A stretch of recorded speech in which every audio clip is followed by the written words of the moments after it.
Latest video के update पाने के लिए चैनल को सब्सक्राइब करें और पास में जो बेल आइकन है उसको भी प्रेस कर लीजिए।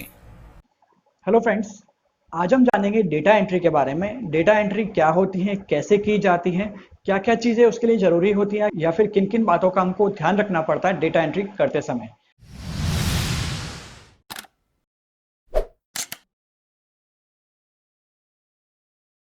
हेलो फ्रेंड्स, मेरा नाम है दिनेश। स्वागत करता हूं आपका टेक डिलाइट चैनल में, जहां पे आप सीखेंगे एजुकेशन प्लस टेक्नोलॉजी दोनों का ज्ञान। तो फ्रेंड्स, आज की इस वीडियो के अंदर हम जानने वाले हैं एक्सेल के अंदर हम डेटा एंट्री कैसे करते हैं, किन-किन तरीकों से हम डेटा एंट्री को कर सकते हैं, क्या-क्या तरीके हैं डेटा एंट्री को करने के, और डेटा एंट्री करते समय हमें कौन सी टिप्स और ट्रिक्स को यूज करके हम अपनी डेटा एंट्री को ईजी कर सकते हैं और फास्ट कर सकते हैं।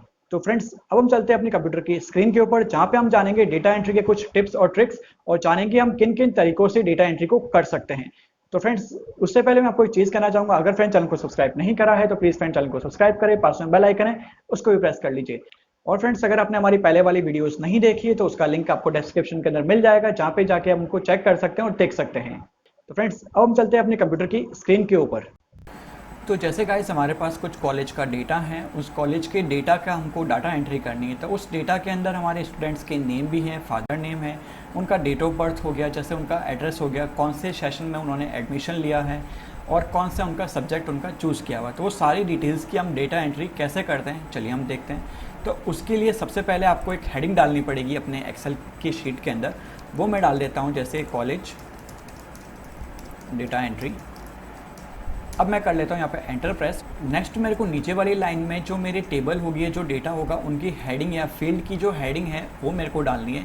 जैसे फॉर एग्जांपल सबसे पहले मैं डालूंगा यहाँ पे सीरियल नंबर। टैब प्रेस किया, टैब प्रेस करने पर अपन नेक्स्ट में आ गए। मैं यहाँ पे लिखता हूँ नेम, फिर वापस टैब प्रेस किया, फिर मैंने नेक्स्ट लिखा फादर्स नेम।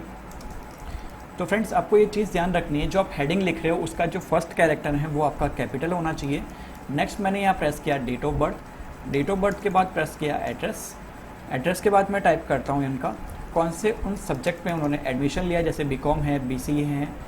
फिर उनका मैं टाइप करता हूँ डेट ऑफ एडमिशन, कि उनका जो डेट ऑफ एडमिशन कौन सा है। डेट ऑफ एडमिशन के बाद कौन सा सेशन में उन्होंने एडमिशन लिया है। तो ये सारी डिटेल मैंने लिख ली। अब डिटेल के बाद जो उनके स्टूडेंट्स के नेम हैं, फादर नेम है, उनको कितनी विड्थ चाहिए, उनका नाम कितने कॉलम के अंदर आ सकता है, कितनी सेल के अंदर आ सकता है, उसके हिसाब से आपको जो सेल की विड्थ को इंक्रीज़ करना होगा। जैसे फादर नेम इतने में आ सकता है, डेट ऑफ बर्थ इतने में, एड्रेस के लिए इतना काफ़ी है, सब्जेक्ट, डेट ऑफ एडमिशन कौन सा है और उनके लिए सेशन कौन सा चलेगा। तो ये सारी करने के बाद आपको नेक्स्ट आपको नीचे सीरियल नंबर टाइप करना है। तो सीरियल नंबर को जनरेट करने के लिए मैं यहाँ पे टाइप करता हूँ 1, फिर नीचे टाइप किया मैंने 2।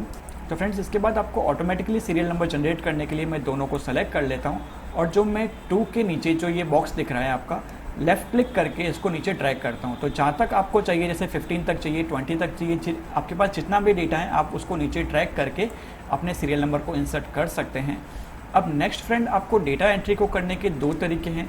पहला तरीका तो आप ये होता है कि पहले तो आप सारे के सारे नेम्स को एक साथ में टाइप कर लीजिए, फिर उनके फादर नेम को टाइप कर लीजिए, डेट ऑफ बर्थ, एड्रेस। तो फ्रेंड्स, ये तरीका क्या होता है, इस तरीके के अंदर आपकी जो डेटा एंट्री होती है उसके अंदर एंट्री के अंदर मिसमैच होने के चांसेस ज़्यादा होते हैं। जैसे फॉर एग्जांपल आपने नेम लिखा तो नेम के अंदर उसका डेट ऑफ बर्थ आपका कोई चेंज हो जाएगा, या फिर किसी और का आ जाएगा, या फिर आपके एड्रेस के अंदर कोई आपके मिसमैच हो जाएगा, कोई डेटा एंट्री ऊपर नीचे भी हो सकती है।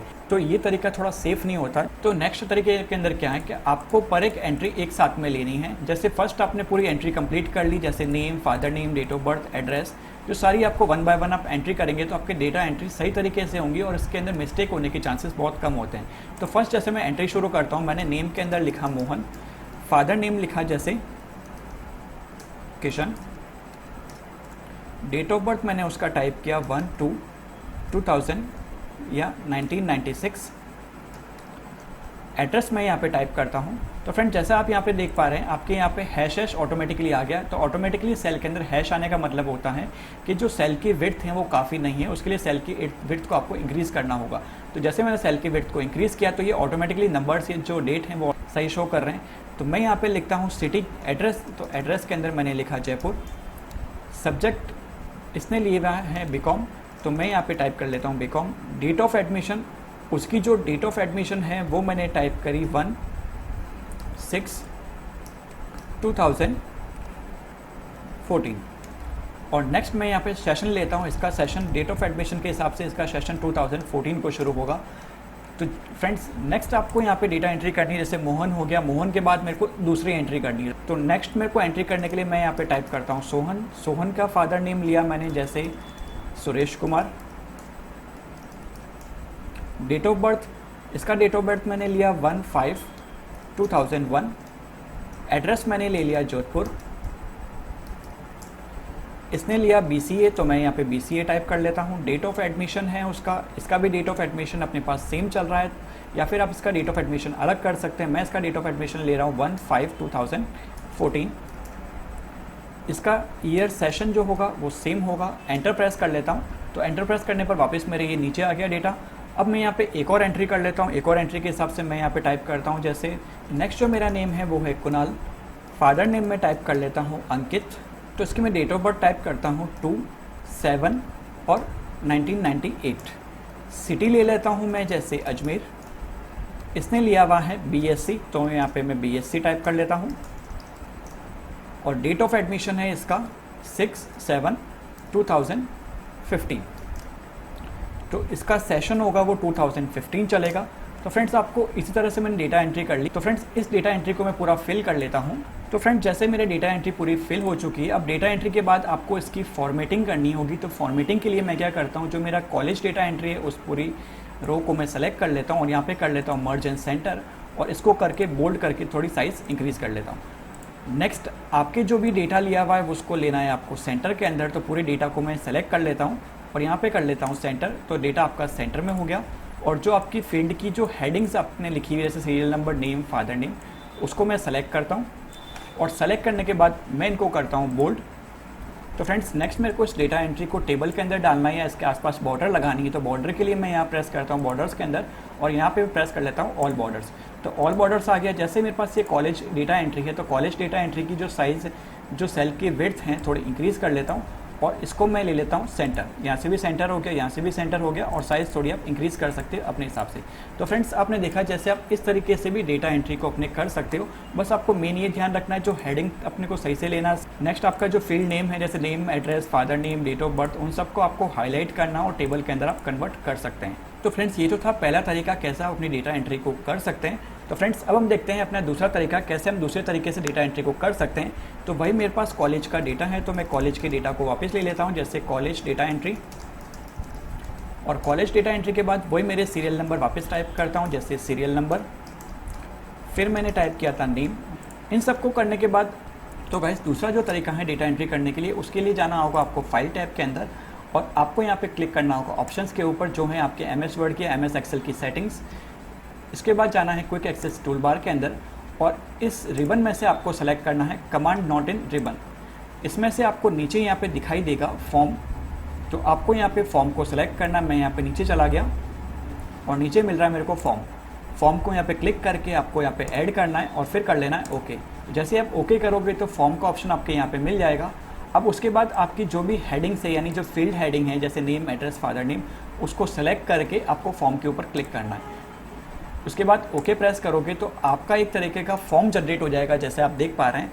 तो मैं इस फॉर्म के ज़रिए भी अपनी डेटा एंट्री को कर सकता हूं। जैसे फॉर्म के ज़रिए डेटा एंट्री को करने के लिए मैं सीरियल नंबर ले लिया, फिर मैंने टैब प्रेस किया, नीचे नेम आ गया, तो नेम के अंदर मैंने लिखा मोहन।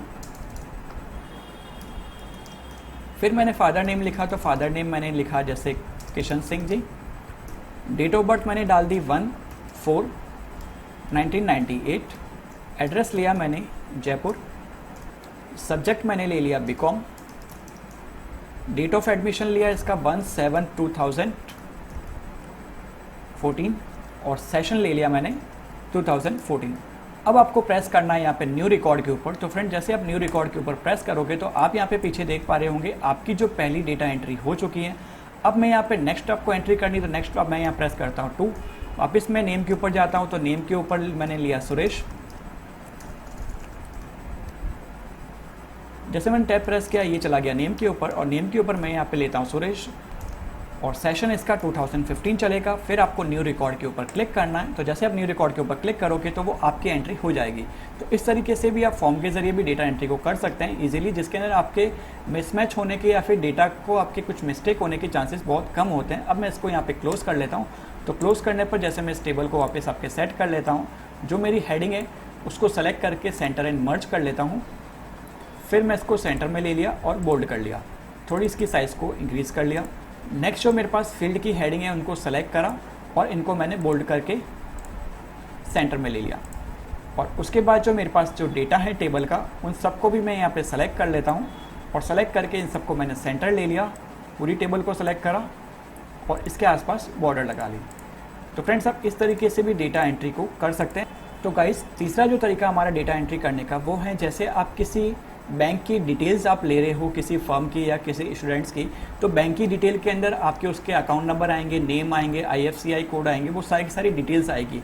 तो उसको हम कैसे लिखेंगे बैंक की डिटेल्स की अगर डाटा एंट्री करनी है? तो मैं जाता हूँ अपने पास न्यू शीट के ऊपर और यहाँ पे लिख लेता हूँ बैंक डिटेल्स।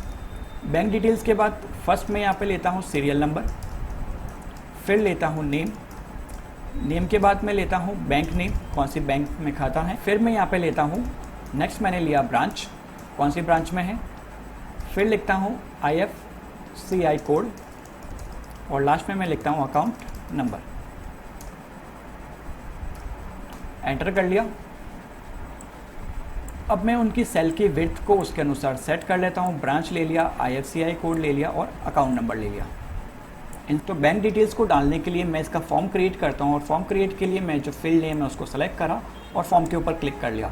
फिर मैं ओके के ऊपर यहाँ पे क्लिक करता हूँ। तो यहाँ पे डिटेल्स इसकी इंसर्ट करता हूँ। जैसे सीरियल नंबर के अंदर मैंने डाला 1, नेम के अंदर लिया मैंने दिनेश, बैंक नेम SBI डाल दिया, branch Jaipur, IFCI code SBIN 0001234 और अकाउंट नंबर के अंदर मैंने डाला 02212345678 और 5।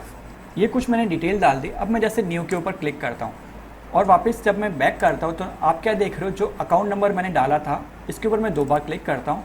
जो मैंने 0 लगाया था वो 0 भी हट गया और मेरे को अकाउंट नंबर ये सही से शो नहीं हो रहे, या फिर जो कंप्लीट मेरे को अकाउंट नंबर चाहिए वो शो नहीं हो रहे। तो इसका क्या तरीका है, आप कंप्लीटली अकाउंट नंबर कैसे शो कर सकते हो?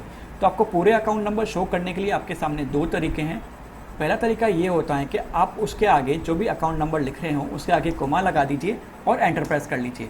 तो कोमा लगाने पर क्या होगा कि आपके अकाउंट नंबर जैसे आप लिख रहे हो आपको एज इट इज़ वैसे के वैसे शो होंगे। तो मान लो फ्रेंड्स, अगर आपके सामने बहुत सारा डेटा है तो आप सबके आगे कोमा नहीं लगा सकते इस तरीके से। तो इसका जो बेस्ट सॉल्यूशन क्या होता है, तो बेस्ट सॉल्यूशन के लिए मैं इस नंबर को यहाँ पे हटा देता हूँ एक बार और पूरी जो रो है या कॉलम है उसको मैंने सेलेक्ट कर लिया। और सेलेक्ट करने के बाद आप जो ऊपर नंबर देख रहे हो या नंबर टाइप है, इस नंबर टाइप के अंदर जाकर आपको सेलेक्ट करना है, सबसे लास्ट होगा टेक्स्ट। तो टेक्स्ट सेलेक्ट कर लिया। तो अब आप जो भी नंबर लिखोगे तो आप जैसे नंबर लिखोगे आपको एज इट इज़ वैसे के वैसे नंबर ही शो करेंगे। जैसे फॉर एग्जांपल मैं यहाँ पे लिखता हूँ 0202453012345। जैसे मैंने ये नंबर लिखे, अब मैं एंटर प्रेस करता हूँ तो आप देख रहे हैं जैसे नंबर मैंने टाइप किए हुए एज इट इज़ वैसे के वैसे नंबर मेरे को यहाँ पे शो हो रहे हैं। आप और इसके बाद आप इसकी फॉर्मेटिंग कर सकते हैं। जैसे पहले अपन ने फॉर्मेटिंग करा, इसको मैंने सेंटर कर लिया, मर्ज एंड सेंटर करके बोल्ड करके साइज़ इंक्रीज़ कर ली। जो मेरी फील्ड हेडिंग है उसको मैंने सेंटर कर लिया और बोल्ड कर लिया। और जो भी मेरा डेटा है उस डेटा को भी मैं सेंटर कर लेता हूँ एक बार और इसके आसपास बॉर्डर को क्रिएट कर लेता हूँ। तो गाइज़, ये थे कुछ तरीके अपनी डेटा एंट्री को करने के। तो आप इन तरीक़ों का यूज़ करके अपनी डेटा एंट्री को कर सकते हैं और अपने काम को ईजी कर सकते हैं। और अपने टेबल को कैसे इफेक्टिव बनाना या डिज़ाइन देना वो आपके ऊपर होता है। सिंपल डिज़ाइन आप इस तरीके से दे सकते हैं। तो गाइस, अब आप समझ चुके होंगे हम एक्सेल के अंदर डेटा एंट्री कैसे कर सकते हैं और कौन कौन से तरीके होते हैं डेटा एंट्री को करने के लिए और कौन कौन सी बातें हमें ध्यान में रखनी पड़ती हैं। तो फ्रेंड्स, आपको ये वीडियो हमारी कैसे लगी? और फ्रेंड्स, अगर आपको वीडियो हमारी अच्छी लगी तो प्लीज़ वीडियो को लाइक करिए, कमेंट करिए, शेयर करिए और चैनल को सब्सक्राइब करना ना भूलें। अब मिलते हैं अपनी नेक्स्ट वीडियो के अंदर। Thank you friends.